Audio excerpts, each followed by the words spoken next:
You're waiting. You've been waiting for a while now. You've prayed the right prayers. You've asked the right questions. You've watched and listened and waited for a sign, a word, a whisper from heaven, and still silence. And somewhere deep inside, maybe you started to wonder, did I miss it? Is he ignoring me? Am I not praying enough, believing enough, surrendering enough? But what if, just for a moment, you could entertain another question? Not, why won't God speak? But, what if he's waiting for me to speak? Not because you've failed, not because you're wrong, but because sometimes what heaven is waiting for is your voice. Sometimes God isn't holding back. Sometimes he's giving space, sacred space, for you to step out from behind the passivity you've been taught to call faith. Because waiting can be beautiful, waiting can be holy, but waiting can also become a hiding place when we're too afraid to move. And not because we're lazy, not because we're rebellious, because somewhere along the way, we learned that making a move without absolute certainty was dangerous. We were told that to act without a neon sign from God was risky, that to choose a path without a booming voice of confirmation was spiritual recklessness. And so we froze. We froze our dreams. We froze our creativity. We froze our hearts.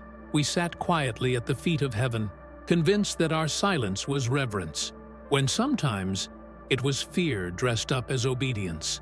And God, in his infinite kindness, didn't punish us for that fear. He sat with us in it. But now he's inviting something deeper, something braver. Because faith is not just waiting for instructions. Faith is trusting that God delights in walking with you, not just dictating to you. It's trusting that your desires, your instincts, your passions have been shaped by your relationship with him, not separate from it. It's trusting that sometimes God wants you to choose, not because he's silent, not because he's distant, but because he's empowering you to become a co-creator of your own life, not just a passive follower of command. He's waiting for your voice, not just your prayers asking for clarity, not just your pleas for direction. He's waiting for your yes to something that's already stirring inside you. Maybe the silence you're experiencing isn't abandonment.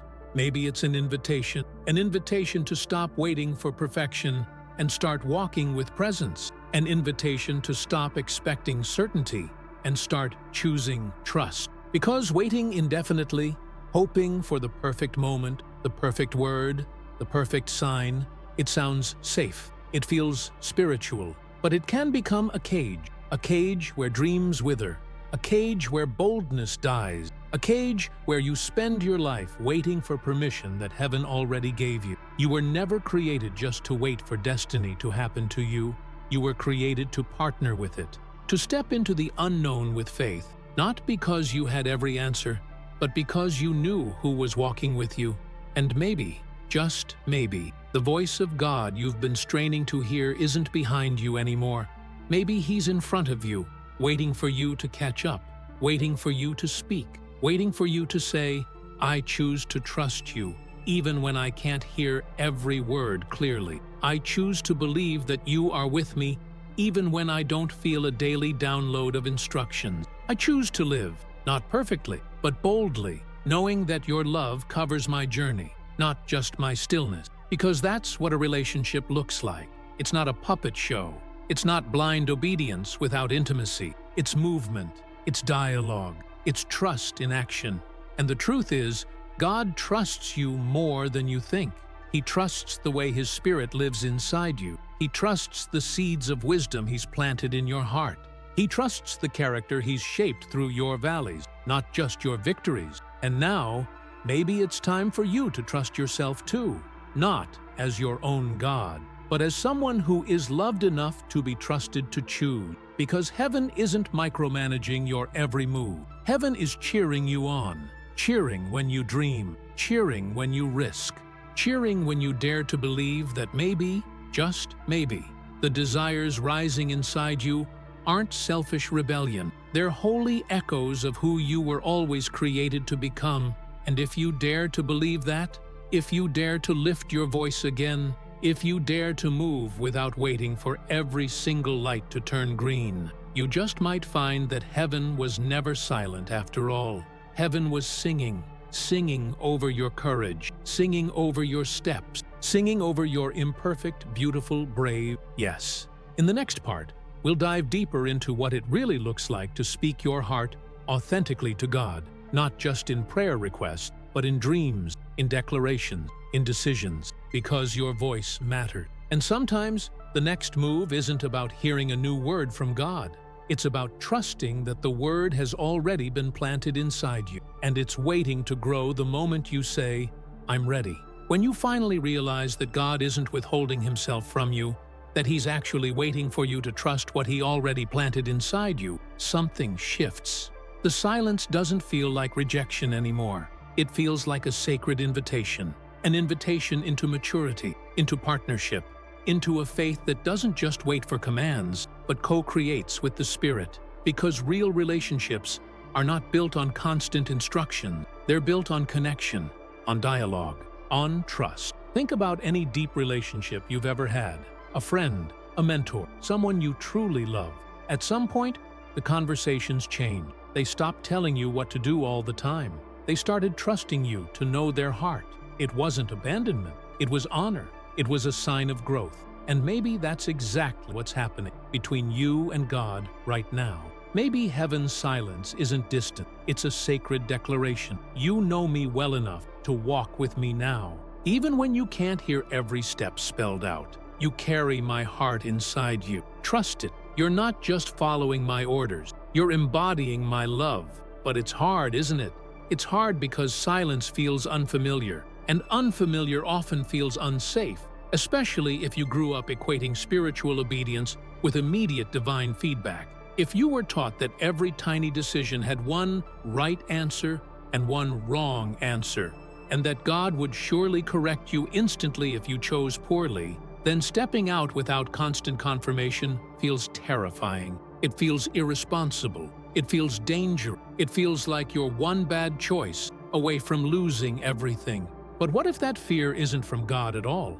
What if the fear that tells you you'll mess it all up is the very thing that's keeping you trapped in spiritual immaturity? Because the truth is, real love, real faith, real maturity involve risk. Not reckless, thoughtless risk, but the holy risk of trusting that you are no longer a servant waiting for orders. You are a beloved son, a beloved daughter, given freedom, given a heart, given the spirit of wisdom and revelation. And now you are invited to use it, not to replace God, but to reflect him. You weren't created to be a robot in the kingdom of God.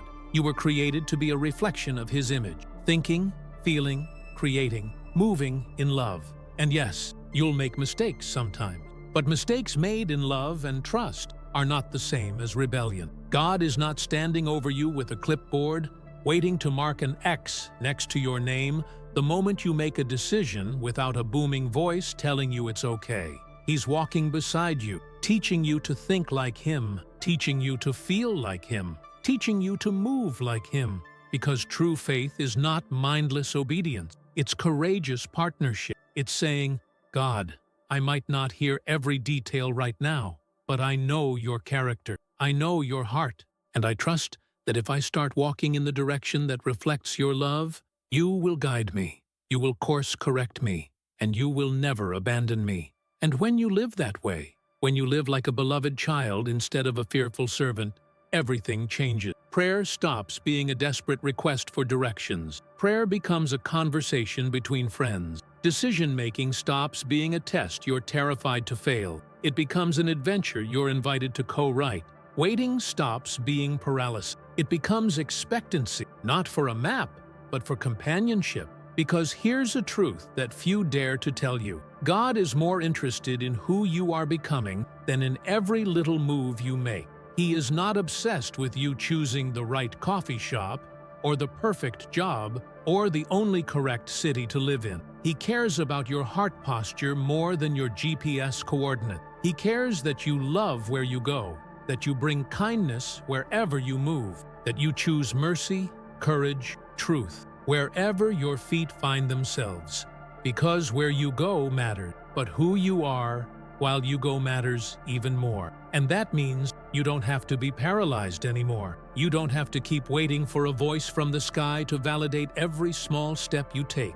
You are allowed to move. You are allowed to dream. You are allowed to desire. You are allowed to trust that the Spirit inside you is faithful enough to guide you as you walk, not just before you start. Faith is not just waiting for every answer. Faith is moving in love, even when you only know part of the picture. And God delights in that kind of move, because that's what children do when they trust their Father. They don't wait frozen for years, terrified of getting it wrong. They move toward the Father's heart, trusting that even if they stumble, His hands are strong enough to catch them. So maybe today, the waiting is not the holiest thing you can do. Maybe today, the holiest thing you can do is speak. Speak your dream. Speak your desire. Speak your yes. And trust that heaven is not silent because you're forgotten. Heaven is silent because your voice is the next part of the story. In the next part, we'll explore how moving with God, even in uncertainty, creates more clarity than standing still ever could. We'll look at how God often meets us, not at the starting line, but in the motion, in the courage, in the step we dare to take without needing to see the whole path first. Because sometimes the clearest word from God isn't heard before the journey.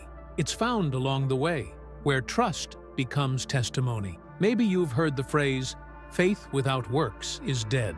Padres, but what if? On an even deeper level, faith without movement is suffocated. Because faith was never designed to be a static thing. Faith breathed, it moved, it lives and grows only when it is exercised. Think about the great stories of the Bible, the ones that stir your heart when you hear them. Moses didn't wait on a burning bush every time he took a step forward. Once he encountered God, he moved, sometimes trembling, sometimes questioning, but moving nonetheless. Abraham didn't receive a complete roadmap when he was called out of his homeland. He heard a promise, and he walked by faith, not by sight. Peter didn't know if the water beneath him would hold when Jesus said, "Come." He didn't ask for proof. He didn't demand a detailed explanation. He stepped. They didn't wait for every light to turn green. They trusted that movement in God's direction would be met by God's presence. And maybe that's what God is whispering to your heart now. You don't need a full map. You need movement. You don't need perfect clarity. You need courage, because something holy happens when you step. Even when you step with trembling hand, even when your voice quivers, even when you feel more questions than answers. The very act of movement activates a different dimension of faith. A faith that isn't theoretical anymore. A faith that has skin, breath, heartbeat.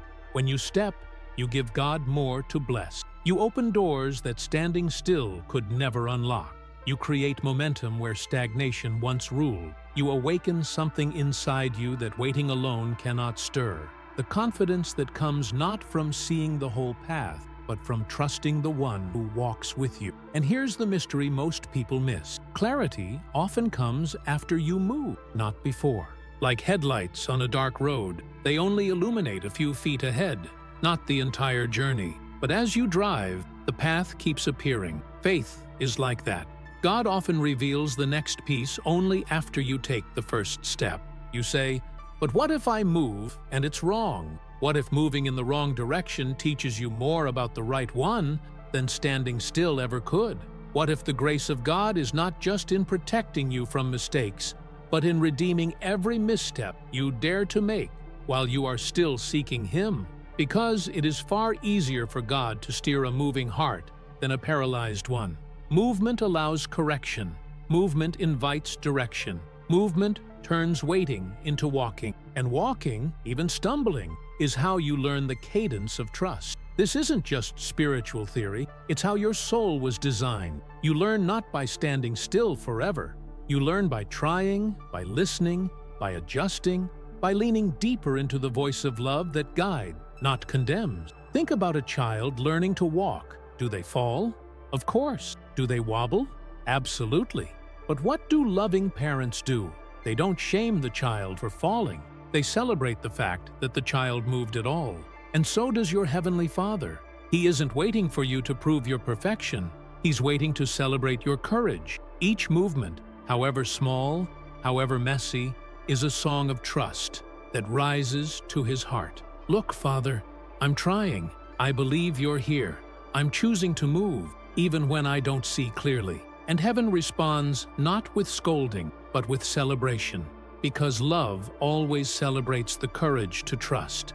Maybe you don't feel brave. Maybe you're still afraid. Maybe there's a deep part of you that still thinks you'll disappoint God if you mishear, misstep, misjudge. But listen carefully. God is not shocked by your humanity. He factored your uncertainty into His grace. He anticipated your learning curve. He built redemption into the process. You are safer moving with Him, imperfectly, than you are sitting still, waiting for certainty that was never required. You don't have to have all the answers. You don't have to hear an audible voice. You don't have to wait for the skies to split open.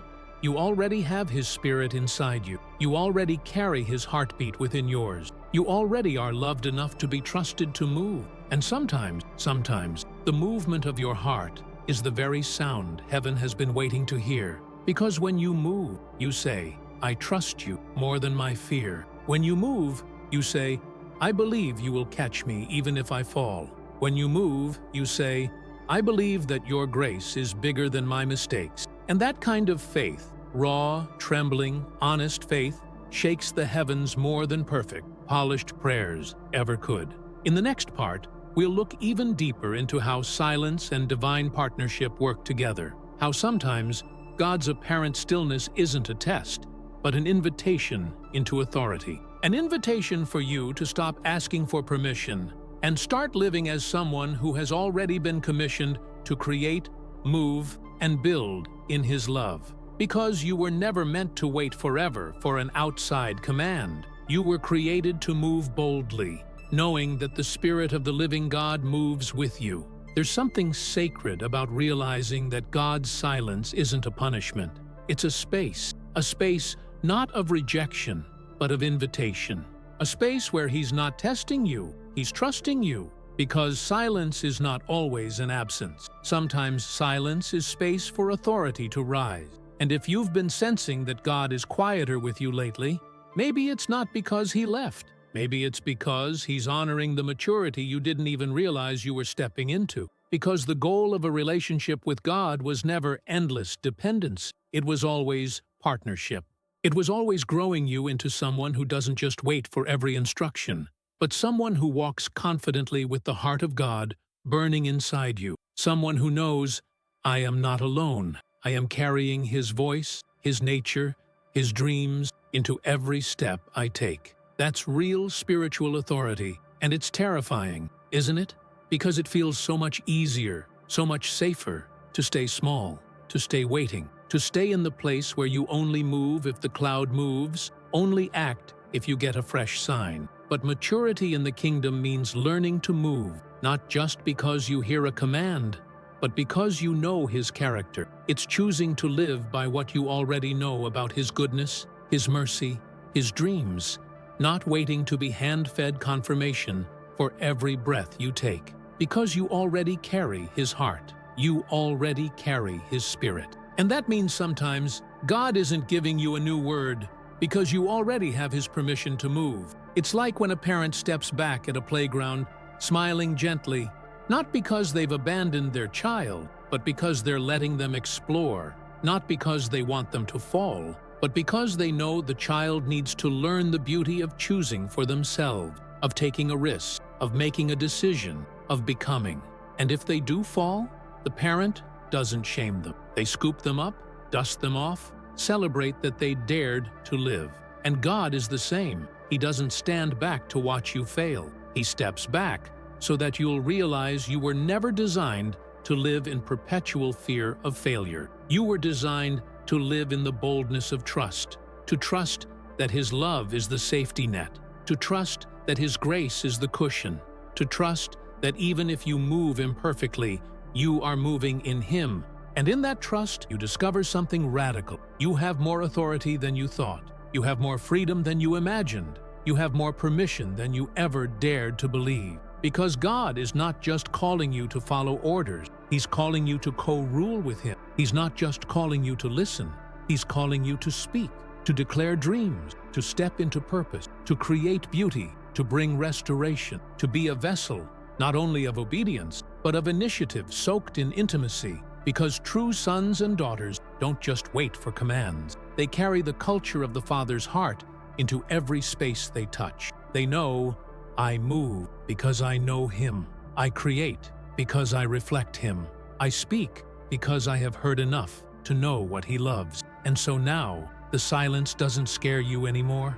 Now, silence feels like an honor. Now, it feels like an open canvas. Now, it feels like God whispering, "What would you like to paint with me today? What dream have I hidden in your spirit that you're ready to give voice to? Where does your heart beat in rhythm with mine? And are you willing to trust that beat enough to step?" Because the most beautiful part is this: when you step from intimacy, you rarely step far from His will. When you move from love, you rarely move outside of His blessing.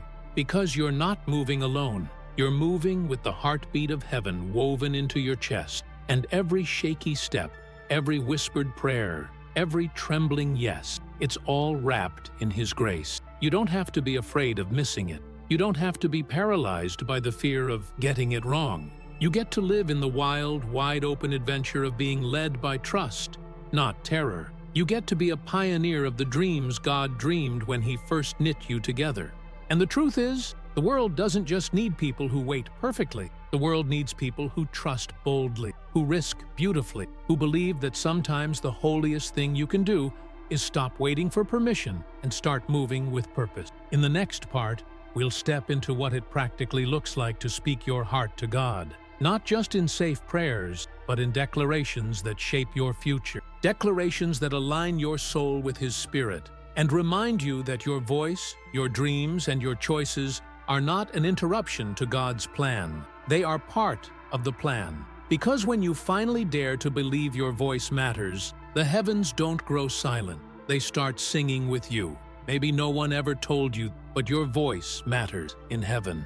Your voice, not just your prayers for rescue, not just your cries for clarity, not just your whispered hopes for permission. Your voice, full of vision, full of desire, full of dreams and bold declarations shaped by your walk with God. Heaven isn't intimidated by your voice. Heaven welcomes it, because true relationship with God was never meant to be one way. It was always meant to be a dance, movement, rhythm, response. And sometimes the holiest thing you can do is not sit in silence waiting for another command. It's speaking into the silence with faith.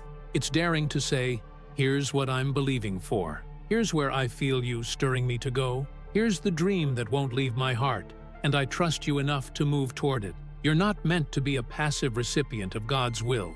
You're meant to be a living participant in it. When you pray, you're not informing God of something He doesn't know. You're partnering with Him to bring heaven to earth. When you speak your dreams out loud, you're not demanding from God. You're aligning your heart with His creative nature, the same nature that spoke galaxies into being. When you dare to declare, even through trembling lips, "I believe you are good. I believe you are for me. I believe you delight in my movement." You aren't bragging. You're worshiping. You're honoring the truth that was planted inside you when He made you in His image. Because God's image isn't passive. It's dynamic. It's alive. It's bold. When He formed you, He didn't whisper, "Stay small." He breathed into you and said, "Rule, create, cultivate." You were made to speak, to build, to take up space in the world, not with arrogance, but with holy presence. You are not an accident walking cautiously through a minefield, hoping to avoid divine disappointment. You are a child of light, walking in fields meant for sowing dreams and reaping joy. And even if the path isn't fully clear, even if the way feels uncertain, every word you speak in trust moves you closer to the life you were born to live. But how do you start? You start small. You start honestly. You start by speaking with God like you would speak with someone who already loves you beyond question. Because He does. You tell Him, "God, I don't have it all figured out, but I'm moving forward. I believe you've given me permission to dream again, and I'm choosing to believe that my dreams matter to you. I trust that you will guide me, not just when I sit and wait, but when I dare to move and build and create in your name." You give yourself permission to get it wrong sometimes, because getting it wrong in trust is better than staying frozen in fear. And every time you move forward, every time you speak from a heart aligned with love, you're not moving away from God. You're moving deeper into Him. Because movement in trust is worship. Declaration in hope is worship. Choosing to believe your voice matters is worship. You are not behind. You are not disqualified. You are not lost. You are learning the sacred rhythm of co-creation. You are learning that God doesn't just want your obedience, He wants your heart fully engaged. He wants your dreams dreamed in His presence. He wants your risks taken with Him in mind. He wants your creativity unleashed with the trust that you are already deeply loved. Not because you perform, but because you belong. And as you walk in that trust, you'll start to hear His voice more clearly too. Because often, it's in motion that revelation flows. It's in the courage of small steps that new clarity comes. It's in the trembling yes that the thunderous affirmation of heaven meets you. You don't need to wait forever to be certain. You don't need to be paralyzed by the fear of missing the perfect will of God. You are living in His will when you live in love, trust, and surrender, whether the path feels crystal clear or wrapped in mystery. Because His ultimate will for you is not a rigid itinerary. It's relationship, it's growth, it's becoming, and you are already becoming. Right now, right here, every time you dare to lift your voice, every time you dare to dream again, every time you dare to move, even when the path is still forming beneath your feet. He's not disappointed in your small steps. He's rejoicing over them. This one trusts me. This one believes my goodness enough to move. This one carries my heart into the world with courage. And that is the life you were always meant to live. Not waiting endlessly for another confirmation. Not hiding your voice out of fear of error, but rising, speaking, building, trusting, and knowing that through it all, in every word spoken, every dream dared, every shaky but sacred step forward, you are not walking alone. You are walking hand in hand with the one who called you, the one who loves you, the one who delights in hearing your voice ring through the earth. He entrusted you to bless.